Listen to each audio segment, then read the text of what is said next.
Aujourd'hui, on revient sur le parcours de Nicolas, ingénieur développeur et product owner chez Pôle emploi. Il a commencé sa carrière avec des stages assez incroyables chez Thales, EDF et Dassault, puis a vécu une transition vers son premier emploi pour le moins mouvementé. Ensuite, devenu consultant, il sera embauché par l'un de ses clients, une aventure mouvementée sur laquelle on va revenir en détail. Nicolas a aussi une chaîne YouTube, Les Voyages de Taco, spécialisée sur les voyages et les drones.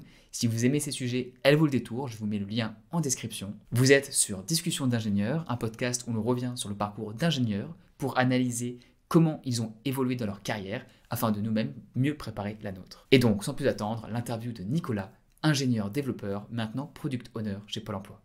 Donc toi, tu as commencé à l'IAE de Bordeaux, tout ce qui était mathématiques, non, tu as fini à l'IAE Bordeaux et tu étais à l'école Ouais. À NCRB, l'ENSERB. À l'NCRB, l'ENSERB. Mathmeka. Ouais. Désolé, c'est dur à prononcer. Ils t'ont Non, mis mais il n'y a pas huit, de souci. il y a 8 lettres d'affilée. NCRB.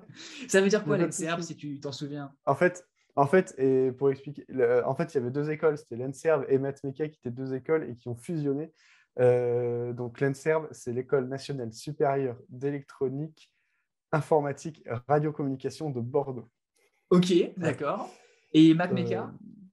et Mathmeka, c'est mathématiques, mécanique, euh, Ouais, plus, les plus mathématiques mécaniques, facile. c'est le début. Ouais. Euh, donc les écoles, elles ont fusionné. Du coup, ils ont juste mis un tiret. Je pense que, je sais pas si c'est en attendant de trouver un nouveau nom, mais ça fait quand même quelques années qu'elles ont fusionné. Elles ont fusionné vraiment l'année où je suis rentré dans l'école. Donc, D'accord. ça fait quand même une dizaine d'années que ça a fusionné. Ouais. Et donc, c'est une école d'ingénieurs donc, qui a trois filières principales, donc électronique, informatique, radiocommunication.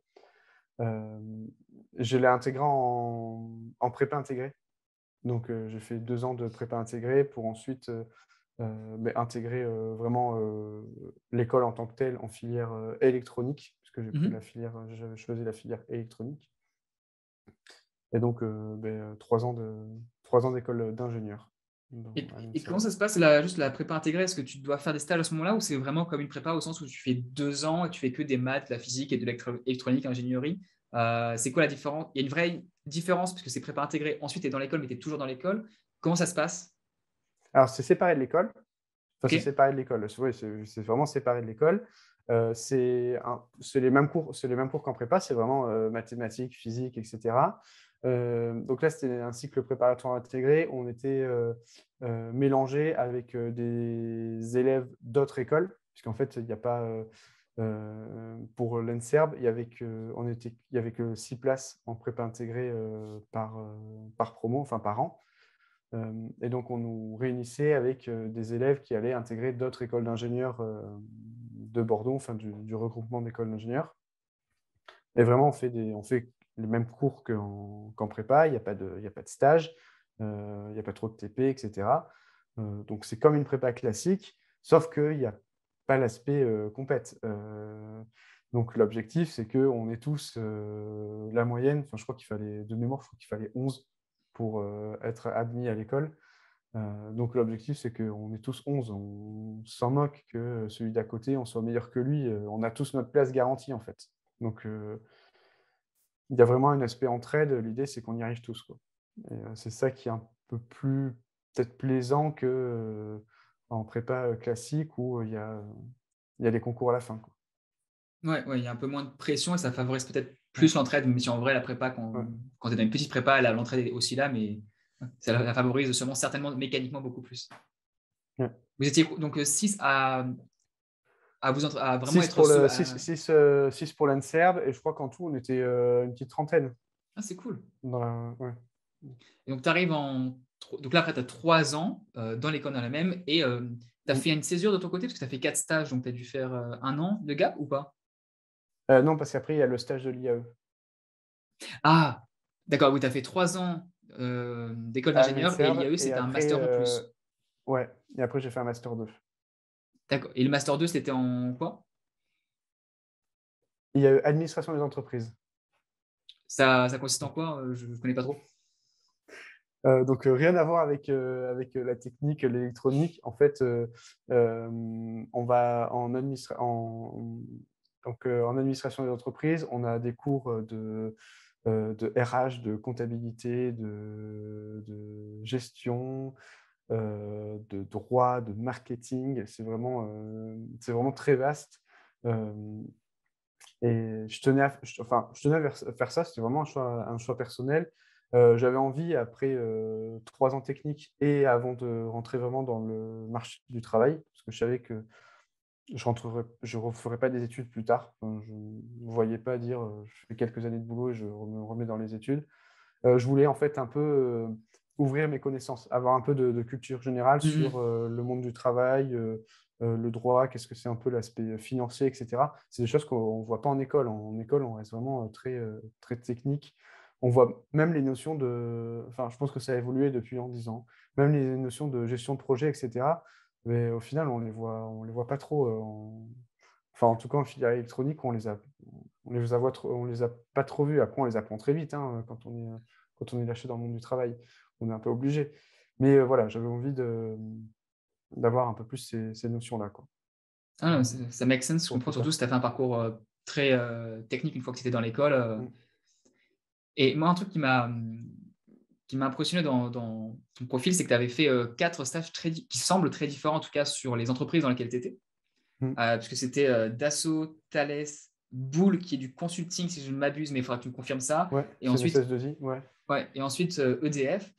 Et donc, une problématique qui est très courante chez beaucoup d'étudiants qui regardent ma chaîne, c'est comment tu trouves tes stages et surtout lorsqu'ils n'ont pas forcément de réseau. Il y en a certains qui en ont. Ah, des fois, il s'agit de comment est-ce que tu utilises aussi le réseau parce que quand tu es jeune, enfin moi, je n'avais pas d'ingénieur dans ma famille, donc si, même si je devais rencontrer un ami de mon père, ce qui n'était pas le cas, mais si ça devait arriver, bah, j'aurais été en mode qu'est-ce que je dis, quoi, qu'est-ce que je raconte. Comment ça s'est passé, toi, pour trouver tes premiers stages? Est-ce que c'était difficile, facile? Comment est-ce que ça s'est passé? Et peut-être commencer avec le premier qui était Dassault et ensuite sur les autres. Alors le 1er, c'était du réseau, du coup. Ouais, mais quel type de Ouais. réseau justement? Connaissance de mémoire, c'était connaissance de mes parents, hein, on commence par là. Est-ce que, il y a pas des amis, des connaissances qui travaillent, par-ci par-là? Et on envoie parce que, tu peux regarder, le CV de mon fils et cetera. Et il faut oser, hein, faut pas au pire, c'est un non, ils peuvent pas, voilà. Ça a commencé comme ça, sachant que, c'était un stage le premier stage, c'est un stage, ouvrier, hein. C'est pas du tout un stage technique, c'est vraiment un stage de enfin, pas vraiment enfin, on peut dire de découverte de l'entreprise, hein. C'est le premier stage d'école d'ingénieur, on a le choix entre faire un stage de type ouvrier ou, je crois partir en stage à l'étranger, des choses comme ça. Enfin, c'est quand même assez libre au niveau du stage. Donc moi, j'avais l'opportunité d'aller chez, Dassault, Ouais. d'aller chez Dassault. Donc j'ai saisi cette opportunité. En plus, c'était à Dassault Biarritz, donc le contexte était sympa de faire le mois d'été en stage à Biarritz.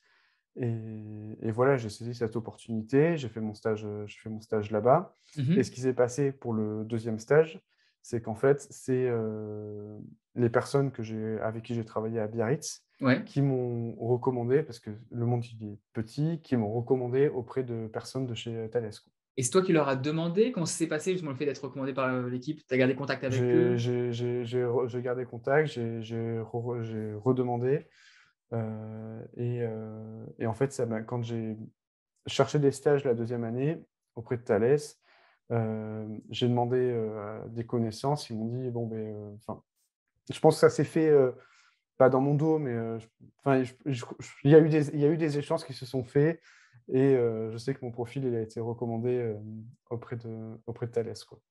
Et tu leur avais demandé un stage chez eux ou tu avais déjà, enfin, comment ça se fait qu'ils aient proposé à une autre entreprise au lieu de te dire: «Bah, est-ce que tu peux pas revenir chez nous, pour continuer?» Alors moi, j'avais demandé auprès de Thales, hein. Ah, donc tu avais demandé auprès de Thales et ensuite eux, ils sont allés, Ouais. parler avec J'avais les demandé auprès de Thales et après, en fait, j'avais demandé auprès de Thales et je savais que ceux de Dassault, enfin, quand j'avais discuté à Dassault, je savais qu'ils connaissaient des gens chez Thales et du coup, j'avais demandé à ceux de Dassault si jamais, ils pouvaient me recommander et cetera et je pense qu'il y a eu des choses, sans que je sache, quoi. Voilà. c'est cool. C'est aussi l'intérêt de dès le départ de se donner à fond même dans les stages ouvriers pour montrer qu'on est motivé et Ouais, derrière, utiliser l'effet boule de neige. c'est ça. OK, donc C'est tu as ça. un stage chez Thales qui dure, quelques mois? Ouais, quelques semaines, je sais plus, Mmh. 2 mois peut-être? 2 mois? 2 mois. OK, et ensuite tu as donc ton stage de fin d'études qui lui est plus long, qui dure Ouais, 6 mois. Comment est-ce que ça s'est passé pour aller chez heu, Boule qui est quand même plus différent de, Thales et Dassault, ne serait-ce que sur le modèle de fonctionnement? en fait,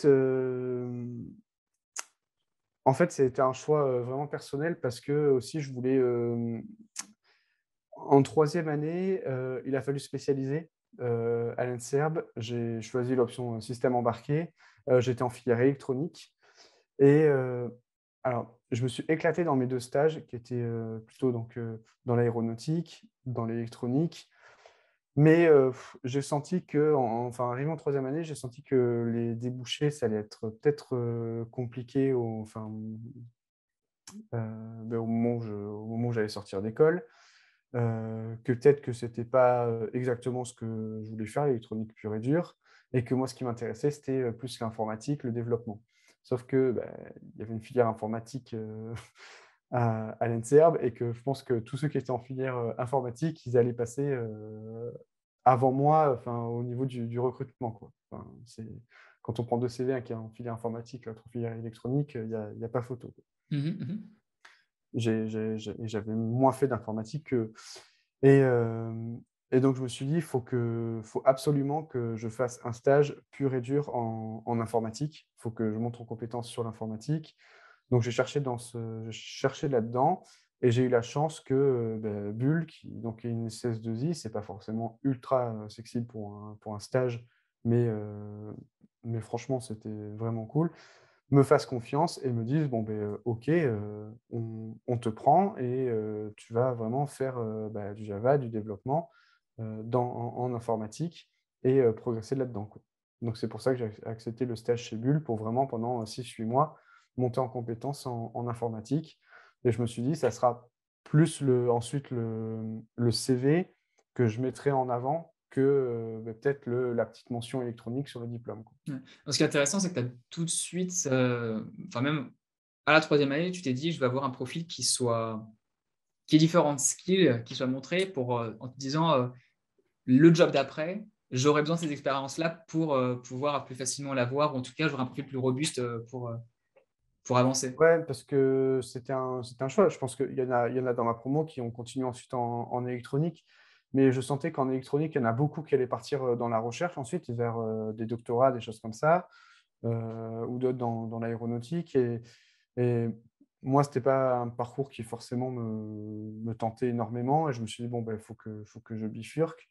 En système embarqué, on faisait quand même un peu d'informatique, mais c'était pas un peu poussé. Je me suis dit: «Non, bon, ben, faut que, entre guillemets, il faut que je prenne un virage, mais il faut que j'ai des bases solides. Il faut aussi que je vois, si ça me plaît, hein, donc avec un stage de 6-8 mois où, on passe ses journées, à coder, on se rend compte aussi si ça plaît, quoi. Ça Surtout, t'a une plu? SS2I, c'est super formateur. Ouais, ça m'a plu, ça m'a plu. Donc, et quand tu dis que c'est super formateur, c'était quoi le fonctionnement? Tu étais sur différents projets? Comment ça s'est J'étais sur passé? un projet J'étais sur un projet, on m'a mis, sur un projet, donc c'était le projet, Bouygues Té c'était, on travaillait pour Bouygues Télécom Entreprises, donc des outils pour prendre les commandes et les devis, les clients entreprises de Bouygues Télécom, et en fait, faire évoluer les outils, donc prendre en compte les besoins des clients, faire les développements, les tester, et cetera, quoi. Donc O vraiment vraiment être dans le bain, quoi, dire, il y a une demande du client, faut y répondre, dans les délais, et cetera. Bon, c'était un bon vieux cycle en V. Peut-être on reparlera des méthodes, après, mais enfin, voilà, mais au moins ça me mettait dans le bain, et de voir si vraiment développer, ça me plaisait, quoi. mmh mh. Et donc après, tu fais ton master en gestion des entreprises, si je me souviens bien? Administration des Adminis entreprises, ouais. Après Administration après d'entreprise. j'avais 2 choix. Bull, honnêtement, Bull m'a proposé une offre d'emploi à la fin de mon stage, heu donc j'ai décliné parce que je voulais poursuivre mes études, je voulais faire un an de plus. Mmh mh. Donc c'était directement l'IAE, donc le master en administration des entreprises, c'était un master 2, donc c'était, 1 an uniquement. pour avoir voilà, ces connaissances supplémentaires. Je l'ai fait pour moi, pour ma culture, pour m'ouvrir un peu. Je l'ai fait aussi, je ne vais pas me cacher, pour le CV, hein, pour dire, voilà, ça fait aussi une expérience de plus pour le CV. C'est juste 1 an de plus, un stage de plus. euh, Ça permet de se démarquer quand Vraiment. on est à Bordeaux. Enfin, je voulais ensuite avoir plutôt un boulot à Bordeaux. Et à Bordeaux, il n'y a pas énormément d'entreprises. Il faut arriver à se démarquer de tous ceux qui sortent d'école ou de master, etc. Se démarquer avec une ligne d'en plus, c'est pas anodin. Donc, je l'ai fait aussi pour ça. Et donc, j'ai fait cette année en plus et ça s'est terminé, ouais, avec un stage à EDF. Et comment ça se fait que tu es allé justement chez EDF ensuite? Qu'est-ce qui t'a. Là, c'était sur LinkedIn, hein, appui au pilote opérationnel d'application. Qu'est-ce que tu as Ouais. fait? Qu'est-ce qui t'a fait aller vers eux plus qu'une autre entreprise alors que tu avais déjà été t'es déjà dans 3 entreprises différentes? Alors déjà, ça a été compliqué de trouver une entreprise qui accepte un jeune en stage pour faire de la gestion de la gestion de projet ou de l'appui à la gestion de projet. Parce que moi, typiquement, je me suis dit: «Je suis à l'IAE, je n'ai pas envie de faire un stage dans le développement». Enfin là, c'est pas du tout l'objectif. Si l'objectif là, même si après, mon premier job, ça sera sûrement du développement. Là, c'est vraiment de dire: «Beh, j'ai fait 1 an IAE, j'aimerais voir ce que c'est la gestion de projet et Hmm. découvrir cet univers». Et il n'y a pas eu beaucoup d'entreprises qui m'ont ouvert les portes à ce niveau-là. Donc EDF, c'est une des seules c'est du coup la seule entreprise qui m'a dit: «Bon, beh, pourquoi pas être donc appui au pilote opérationnel d'application». Bon, c'est appui chef de projet, hein, grosso modo, Hmm. ou assistant chef de projet. Hem et c'est les seuls qui m'ont fait confiance et qui m'ont permis d'avoir ce stage, quoi. D'accord. C'est vrai qu'en général, on peut voir que tout ce qui est appui, il y a deux types d'entreprises qui vont être capables de prendre ce genre de risque. C'est les très grosses ou Mmh. au contraire, les toutes petites, les startups. Et là, c'est presque, tu sais, t'es le bras droit parce qu'en fait, il y a qu'une ou deux personnes et ils sont peut-être une équipe de 5 et tu peux aider. Mais ouais, c'est difficile de trouver Ouais. l'entre-deux. Et moi, j'avais plutôt tapé les grosses, par choix personnel. J'étais plutôt attiré par les grosses entreprises parce que je sentais qu'après j'allais vouloir me tourner vers les grosses boîtes et que je voulais voir, bah, comment ça fonctionnait, quelles étaient les méthodologies de travail, voilà, comment ça se passait quand il y avait plusieurs équipes et cetera. Mmh. Et ça s'est fait comme ça, quoi. Et tout ce qui était, ouais. Donc là, tu as trouvé un stage à EDF et ensuite tu finis ton master 2 en administration des entreprises, tu as fini ton stage chez EDF et tu vas, je spoil un peu, mais tu vas aller chez Capgemini, donc du conseil. Heu, Oui, je vais Comment aller est-ce que chez ça s'est Capgemini passé? parce que alors, je vais aller chez Capgemini parce que tout d'abord, j'ai passé des entretiens chez EDF que j'ai ratés. Je peux le dire, Ouais. j'ai pas honte. Et s'il y a Heu, un feedback par rapport à ça, tu sais ce qui a fait que ça a raté ou pas? Comment ça se passe en ouais, interne?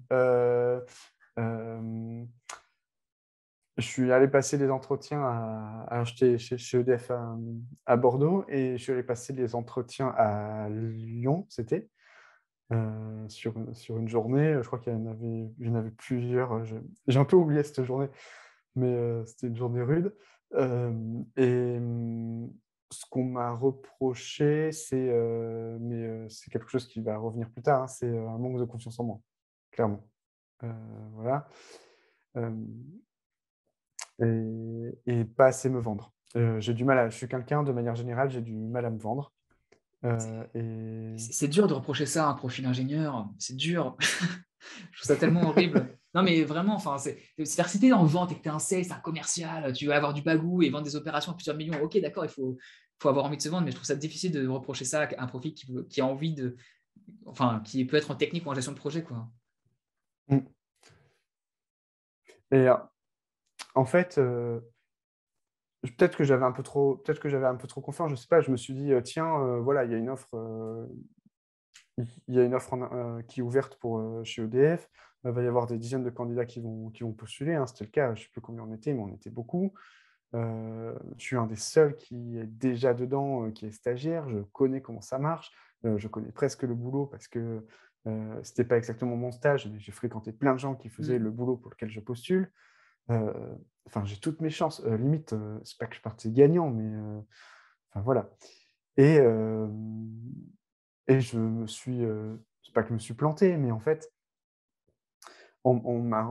c'est limite ce qu'on m'a on m'a presque reproché ça, de me dire: «Mais en fait, tu connaissais le boulot, heu, tu étais dans l'entreprise et tu l'as pas assez mis en valeur, en fait.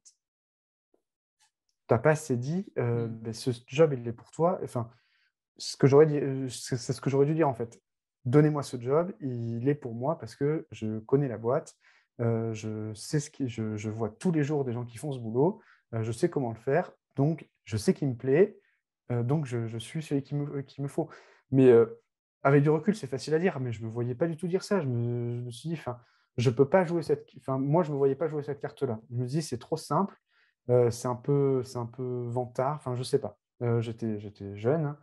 Et je sais pas, je me disais: «C'est trop facile, c'est limite jouer la carte un peu du piston et cetera».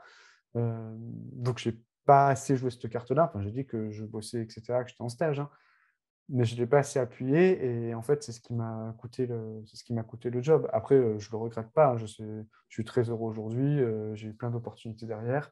Ça se trouve, je serais malheureux chez EDF ou très heureux, j'en sais rien et j'ai pas envie de savoir, mais voilà.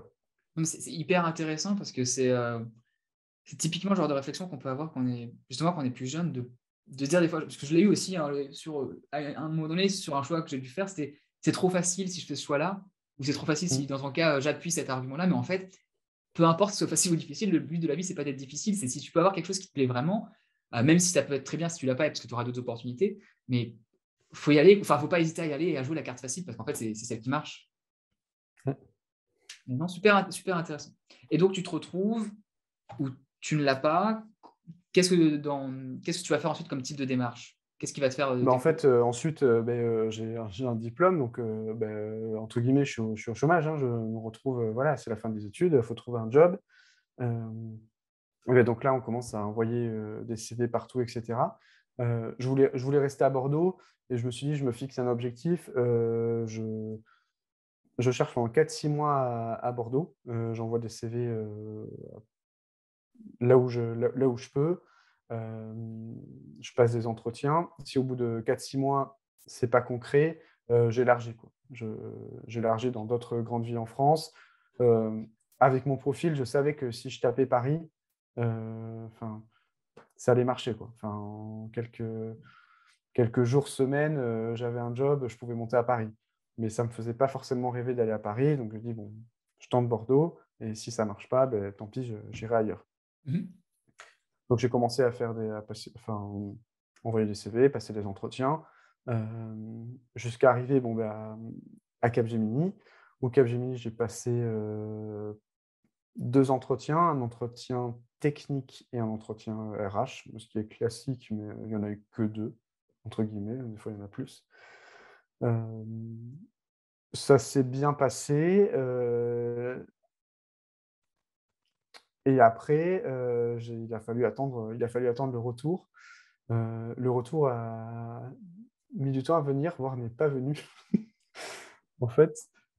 Hem, Comment donc ça? on m'a dit, en fait, on m'a dit, «Vous aurez un retour» après l'entretien RH. On m'a dit, déjà, si on passe l'entretien RH, normalement, c'est que ça sent bon. Après l'entretien technique chez Capgemini, si on passe l'entretien RH, c'est déjà pas trop mal.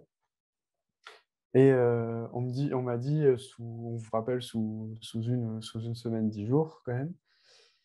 Sous une semaine, rien. Bon, au bout de 10 jours, j'appelle Capgemini, je tombe à l'accueil, je demande à parler, au RH. La femme à l'accueil qui me dit, «Non, non, mais il est pas là, il vous rappelle, mais de toute façon, si vous a pas rappelé, c'est que, c'est foutu, enfin, vous avez pas de job, quoi». Et donc je raccroche et là, enfin, j'étais dépité, quoi. Je me dis: «Comment une personne à l'accueil peut vous dire comme ça, si on vous a pas rappelé, c'est que c'est mort, quoi». Enfin, parce que j'avais quand même pas mal d'espoir dans ce job. Et je crois que l'après-midi même, le RH me rappelle en me disant, «Bon, bah, c'est bon, on vous prend», quoi. La personne de l'accueil, ouais, mais tu leur as dit pour la personne de l'accueil ou?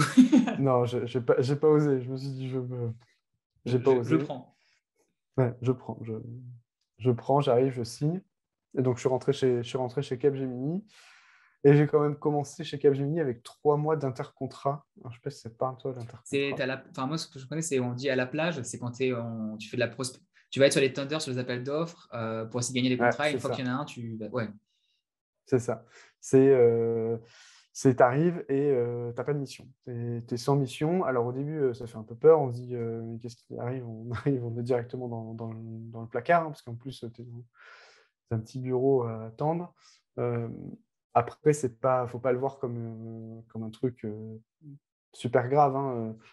Chez Capgemini ou dans d'autres SS2I, il y a un pourcentage assez important de gens qui sont en intercontrat, tout simplement parce que bah, du jour au lendemain, ils peuvent gagner un gros contrat où d'un seul coup, il y a besoin de 20 développeurs, et que s'il n'y a pas 20 développeurs disponibles dans un coin, ça ne va pas le faire, quoi. Mm. Ouais, Donc, il faut qu'il y ait toujours à l'instant T des gens qui soient disponible. dispo. Et tu faisais de la Donc, recherche à ce moment-là ou tu bossais sur des applis, sur des tenders, sur des appels d'offres? Qu'est-ce qui te faisait faire? alors, je fais de l'appel d'offres. Euh, j'ai un peu glandé, C'est on va bien, pas c'est se bien. mentir. Ouais. Euh, je fais de la macro Excel pour des trucs internes pas très fun. Et j'ai fait un petit peu de dev pour des outils internes, quoi. Ok. D'accord. Et ensuite, tu te retrouves au bout de 3 mois, parce que j'avais regardé un peu, tu as Et eu un client ouais, ouais. principal sur les 4 ans qui ont suivi en interne, ou parce que c'était tous liés à Pôle emploi, ou comment ça s'est passé? Alors ensuite au bout de 3 mois, ils m'ont trouvé une mission à la Maïf. Ok, Euh, donc, d'accord. donc c'était à Niort. Mhm.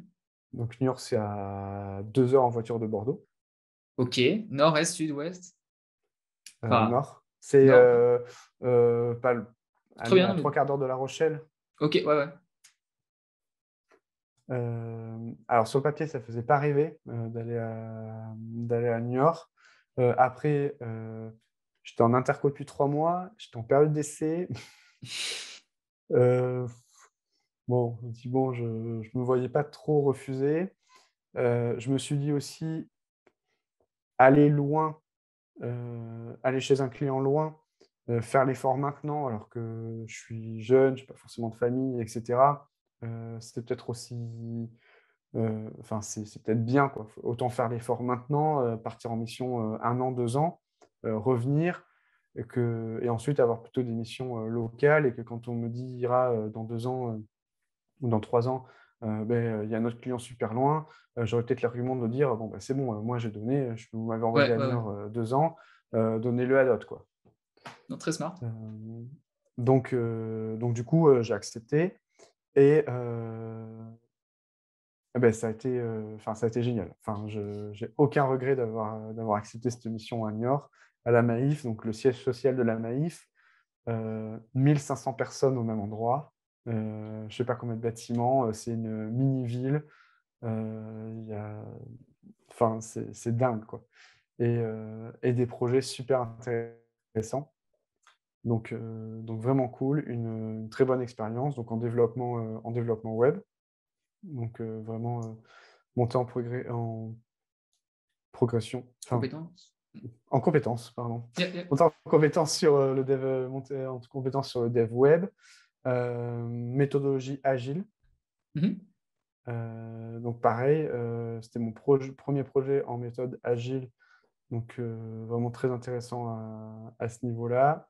Le métier qui est sur place et même dans le même open space, donc une relation super proche avec le métier, enfin, des feedbacks super rapides. Donc tout ça, vraiment très intéressant. Bon, les contraintes, c'est les contraintes de déplacement, hein. C'est-à-dire que je faisais pas l'aller-retour tous les jours. Au bout d'un moment, j'avais un deuxième appartement et je faisais Mhm. l'aller-retour Ouais. toutes les semaines, voire des week-ends, je restais là-bas. Et voilà, ça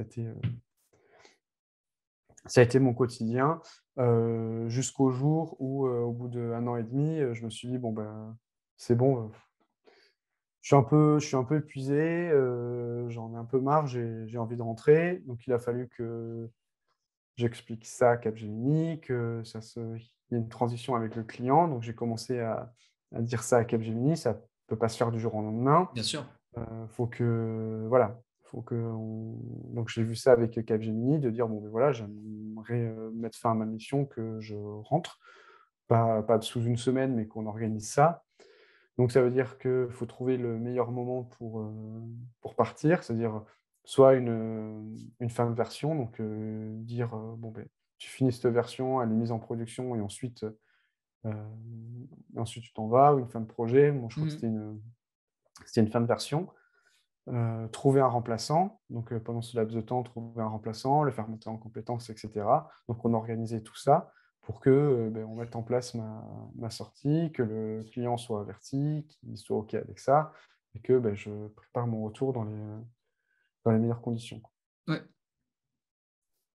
Donc là, tu rentres. Juste, je regarde là en même temps parce que je sais que tu as quelque chose après. Donc, par souci du temps, Ouais, je transitionne sur le. vas-y. Tu reviens sur Capgemini ensuite. La transition te fait. Tu es à nouveau sur le entre deux missions, j'imagine. Ouais, ça a pas duré longtemps, là, je crois que ça a duré, 15 jours, à moi, où j'ai eu une transition. Hem, Après, pareil, ces transitions, faut en profiter aussi. C'est un moment où entre guillemets, on rencontre ses collègues, parce que bah, le «souci» entre guillemets de CSS2I quand on est chez le client, c'est qu'en fait, on se sent pas, appartenir, je me sentais pas Maïf et des fois je me sentais pas Capgemini. On est un peu Mmh. entre 2, c'est compliqué. On connaît pas trop ses collègues, Capgemini, on connaît que ceux avec qui on est chez le client. On se sent pas Maïf parce qu'on n'est pas interne Maïf et des fois on a l'impression de ne pas avoir de famille, quoi. Ouais. Et donc ces moments d'intercontrat, faut vraiment en profiter pour dire: «Bon, ben voilà, je rencontre mes collègues, je fais des connaissances». Ça peut être important pour la suite, pour, se faire un réseau en interne, se montrer aussi auprès des managers. C'est important pour progresser et cetera. Donc faut profiter de ces moments-là. Et après, beh, il y a eu, Pôle emploi qui cherchait un développeur. Donc entretien chez Pôle emploi. Heu, Même en interne, donc quand là tu as un entretien avec eux pour qu'ils t'acceptent toi en tant que consultant sur la mission. Ouais, tout à fait. En fait, Pôle emploi dit: «On a besoin d'un développeur». Capgemini propose plusieurs CV, de mémoire. Ils doivent en retenir, je pense, plusieurs, enfin, ils doivent dire lesquels plaisent au niveau des CV. Et nous, on s'est retrouvés à 2 sélectionnés. Donc entretien chez Pôle emploi avec, les 2 profils, donc 2 personnes, et sur les 2 personnes, ils disent, beh, on prend lui. Voilà. OK. Et là, tu as fait plusieurs missions pour eux à peu près sur les 2 ans qui ont suivi, c'est ça? Ou C'est ça, j'ai commencé en tant que développeur sur, la partie web de Pôle emploi. mmh, Hem, Pareil, donc j'ai appréhendé, tout l'univers Pôle emploi, monté en compétence sur, le framework, les devs et tout. Hem, je me suis entre guillemets, vite lassé. Je me suis rendu compte que vite, le développement web chez Pôle emploi, ça allait pas être pour moi. C'est pas que c'était pas bien, hein, c'est que, malheureusement, je sortais de la Maïf. Hem, la Maïf, j'avais beaucoup progressé, j'avais une relation, proche avec le métier, j'avais pu faire, de la conception et cetera. mmh, Enfin, j'avais de la liberté et en me retrouvant sur la partie web de Pôle emploi.fr, j'étais peut-être un peu plus limité et je sais pas, enfin, il y avait, enfin, je sentais que c'était pas pour moi, enfin, tout simplement. Il y a des fois, on sent que le job, bien il est sûr, pas je pour nous. comprends. Après, voilà. Hem, donc j'en ai parlé. Alors là, pareil, c'était un peu délicat parce que l'univers Pôle emploi me plaisait. Enfin, déjà travailler pour Pôle emploi, enfin, Pôle emploi a l'image que ça, mais franchement, travailler au service des demandeurs d'emploi, c'était quelque chose qui me plaisait. Enfin, la mission Mmh. en elle-même, elle me plaisait bien. Donc je me suis dit: «Est-ce que j'en parle à Capgemini?» Mais il y a le risque de me dire: «Bon, ben, on va Tu me vas te retirer retires, de la ouais. mission, je vais repartir en intercontrat, je peux me retrouver, dans une mission, super loin». Enfin voilà, enfin, il y avait ce risque-là. Ouais. Ou est-ce que, beh, je vais voir quelqu'un de Pôle emploi avec qui, un supérieur avec qui ça se passe bien. Je lui dis: «Bon, bah, je suis pas forcément à l'aise. Est-ce qu'en interne pour des prestataires, il y aurait d'autres choses?» et cetera. C'est ce deuxième choix que j'ai fait. Alors, il est un peu osé parce que j'ai un peu bypassé, en fait, Capgemini. Mais en fait, il a payé parce que justement, Pardon. j'ai, Vas-y. et justement, j'ai expliqué ce que je cherchais, vraiment comme mission et ils m'ont trouvé, entre guillemets, une mission un peu sur mesure dans une autre équipe.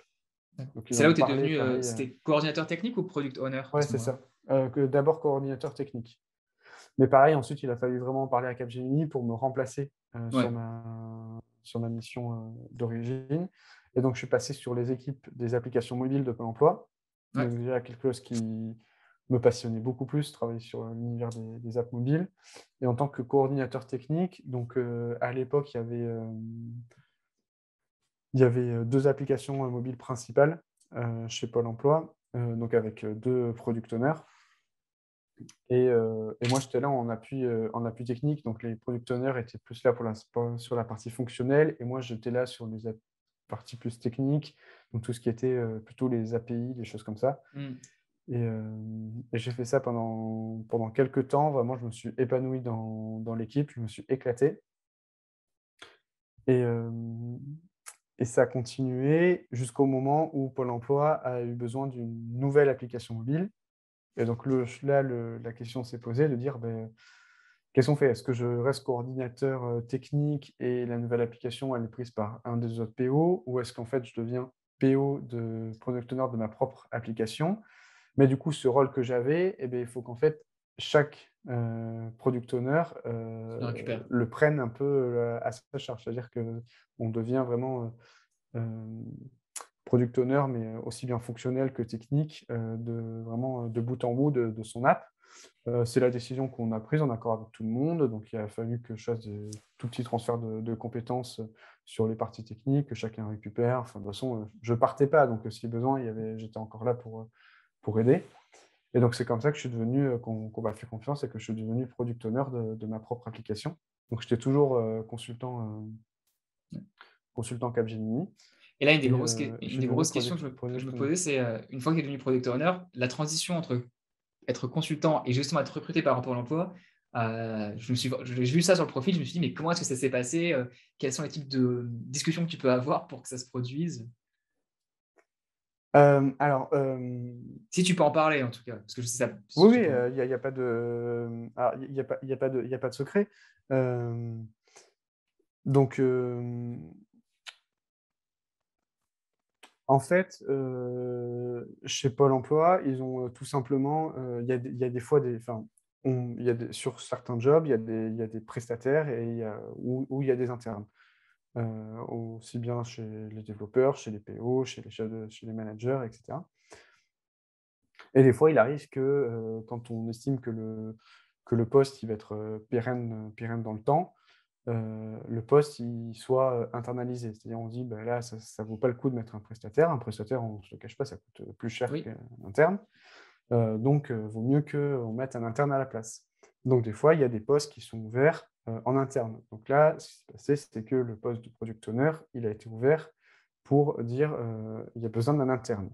Après, c'était pas, dire, «Nicolas, on te propose le poste en interne». Parce que ça, je pense qu'en plus c'est interdit de enfin, je pense que c'est pas très, très, enfin, je pense pas que ce soit très, très légal. Enfin, je en fait, on n'a pas le maîtrise droit pas de te trop cette demander de partie-là. postuler au poste, mais si tu postules par toi-même au poste, après c'est différent. Voilà, bah, c'est ça qui s'est passé. En gros, ce poste de product owner, hem, on m'a enfin, je savais par les bruits de couloir qu'il y allait en avoir un. On m'a pas dit, mot pour mot: «Il y en a un, vas-y». C'est juste que moi, j'ai surveillé les offres et un jour, publiquement, c'était public, sur le site de l'APEC, hein, il y a une offre de, product owner, mobile pour, Pôle emploi, Bordeaux, quoi. Et tu as Donc donc j'ai postulé. appliqué et tu as fait tous les process normaux de recrutement? J'ai fait tous les process normaux de recrutement et on était d'autres, sur le poste, quoi. Voilà. Et comment ça s'est Donc passé la ça s'est relation fait. avec Capgemini une fois que tu as passé les entretiens, on te propose le poste, comment ça se passe? Alors, Étonnamment, il se passe pas grand-chose, étonnamment, il se passe pas grand-chose avec, Capgemini. De toute façon, Capgemini, ils sont déjà, plus ou moins au courant que, le poste, il va être internalisé. Donc ils savent que, ils vont me récupérer, heu, si c'est pas moi, de toute façon, ils me récupèrent en interco. D'accord, OK. Enfin, ils me récupèrent en tant que ressource. Parce qu'en fait, quoi qu'il arrive, la mission va se terminer. Oui. C'est ça, OK, d'accord. Ouais, c'est pas comme si tu partais au milieu de la mission, c'est que la mission se termine et Mmh. tu reviens pas, en fait. Mmh.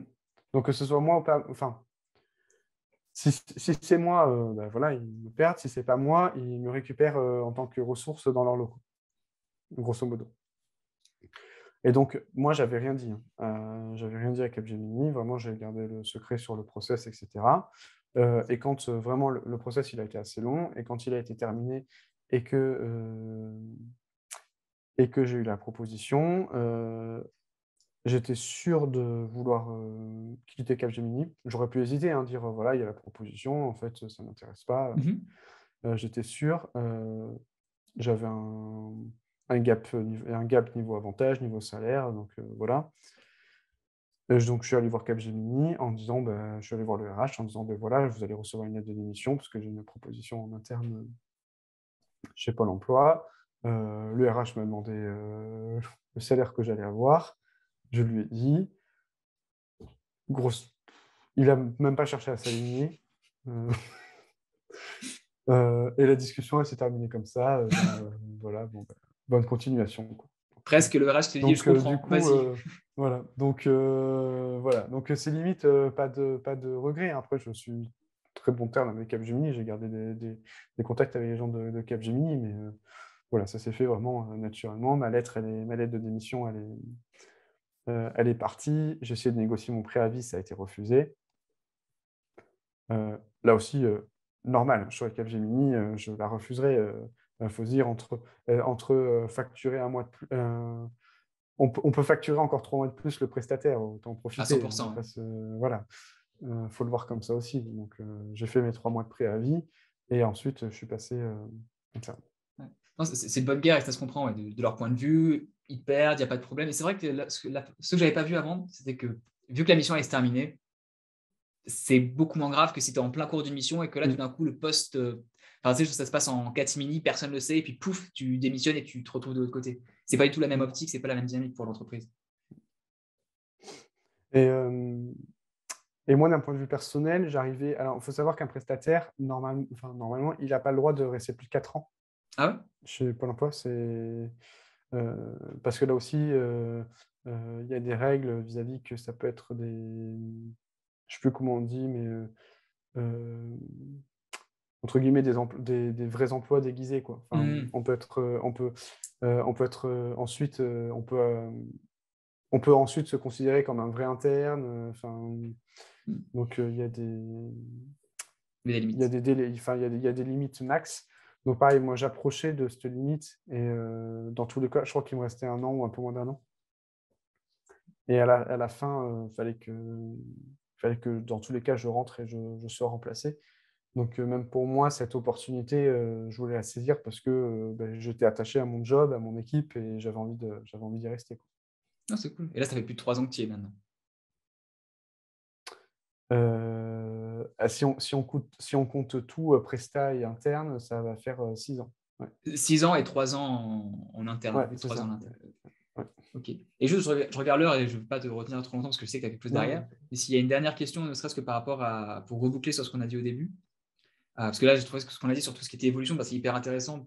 Je pense, déjà moi ça m'intéresse, mais je suis sûr qu'il y a beaucoup, beaucoup d'étudiants qui ont pas personne ingénieur dans la famille, ça peut leur intéresser de voir comment tu peux évoluer et c'est pas naturel, mais quasiment, tu vois? Et les choix que tu peux faire en fonction de là où tu en es dans ta vie. Et maintenant, tu as une activité en parallèle donc, les voyages de Taco, à la fois le blog et maintenant YouTube. Comment est-ce que tu arrives à gérer cet équilibre? Depuis combien de temps tu l'as? Parce que je ne sais pas depuis combien de temps tu as créé le blog et comment tu arrives à gérer cet équilibre entre vie, de travail et vie perso où tu fais ça en plus? heu, alors le site, ça doit faire 3-4 ans qu'il existe. La chaîne YouTube, j'ai développé il y a 1 an et demi. Hem Alors l'équilibre, je trouve, je sais pas, je le trouve assez facilement. En fait, je le vois vraiment moi comme une passion, pas je le vois pas du tout comme un job secondaire. Hem, Même si j'étais obligé de me déclarer, des choses comme ça, c'est vraiment une passion. C'est-à-dire que, des fois le samedi matin, je vais passer à tourner ou à monter une vidéo. Il y en a peut-être d'autres qui vont, aller faire du sport, aller faire une balade, aller visiter un truc.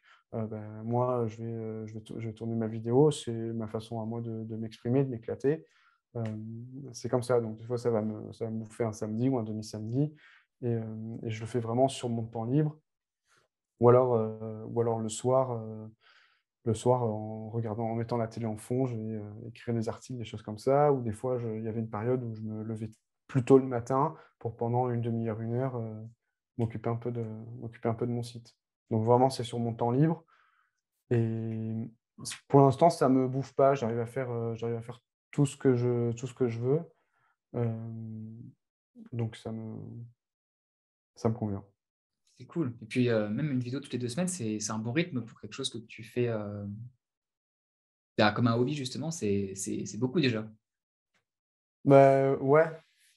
Ouais, oui, oui, je dis ça prend du temps, hein, parce que la vidéo, faut la préparer. Je me tape un petit script, comme ça me prend, on va dire, quelques heures, enfin, j'en fais un peu tous les soirs pour écrire le script.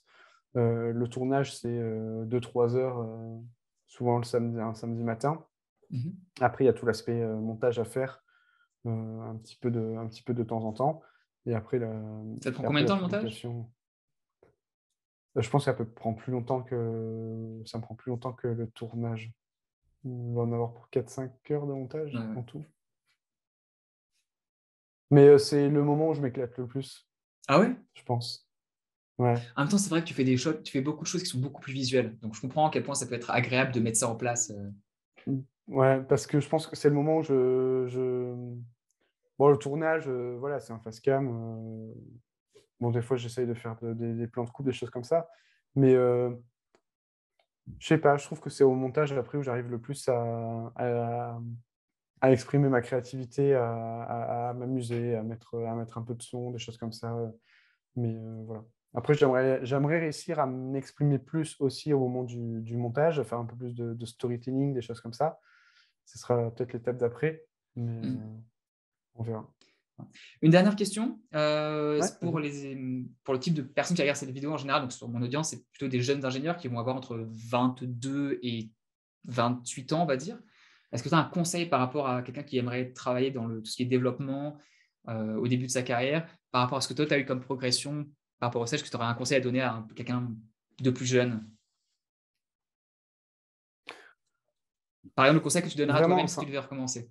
ouais, mais vraiment ce dont je parlais à un moment, et j'y travaille encore, hein. C'est vraiment, hem, avoir confiance en soi, hem enfin, nous, on sait ce que c'est qu'être un ingénieur, enfin, on sait les études qu'on a fait, ce que ça nous a coûté, ce qu'on a dû endurer pour ça, mais il y a pas forcément tout le monde qui le sait.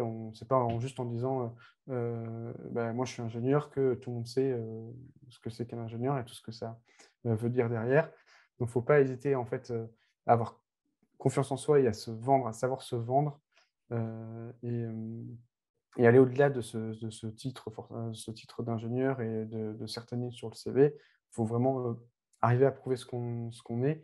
Moi, ça m'a parfois fait défaut, dans des entretiens, parfois, pour avoir des augmentes en fin d'année. On m'a dit: «Mais enfin, tu fais du super boulot, mais tu le montres pas. Enfin, tu restes un peu dans ton coin, tu es un peu timide, enfin, vends-toi, montre-le, enfin, aie confiance en toi.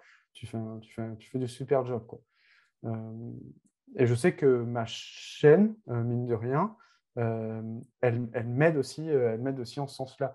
Le fait que je fasse des vidéos, que j'ose, parler, me montrer, avoir des retours positifs ou négatifs, surtout positifs, beh, ça m'aide à ça aide, hein, enfin, mine de rien, ça aide. Même les négatifs, hein, le fait de passer au-delà des avis négatifs, Je trouve que ça aide beaucoup pour la confiance en soi et ensuite à se vendre, quoi. Donc voilà. Non. Bah, super, merci beaucoup.